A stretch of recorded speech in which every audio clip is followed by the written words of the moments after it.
Hi hello YT family, welcome back to my channel. నేనైతే Sankranti special మా ఇంట్లో నువ్వుల లడ్డూని ఎలా ప్రిపేర్ చేసుకోవాలో మీకోసం అయితే వీడియోని అయితే షూట్ చేశాను. 1.5 kgs ఆఫ్ నువ్వులను అయితే తీసుకొని 2 పార్ట్స్గా డివైడ్ చేసి బాగా రోస్ట్ చేసుకున్నాను, బ్రౌన్ కలర్ వచ్చే వరకు. ఇన్ ద సేమ్ వే మనం 1.5 kgs ఆఫ్ బెల్లంని కూడా తీసుకోవాలి.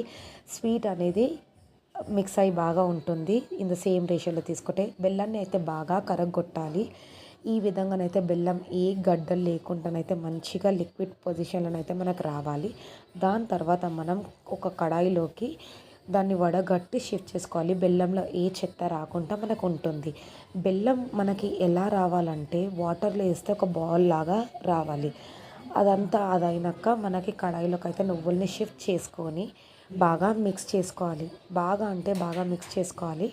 ఇలా మిక్స్ చేసుకోవడాక ఆయిల్ అప్లై చేసుకొని ప్లేట్లో మీకు ఏ సైజ్ బాల్స్ని అయితే కావాలో వాటర్లో హ్యాండ్ని తట్టుకుంటూ బాల్స్ని అయితే ప్రిపేర్ చేసుకోండి. అంతే ఫ్రెండ్స్, ఇలా ఈజీగా యమ్మీ అండ్ టేస్టీ నువ్వుల లడ్డుని ఇంట్లోనే ప్రిపేర్ చేసుకోవచ్చు.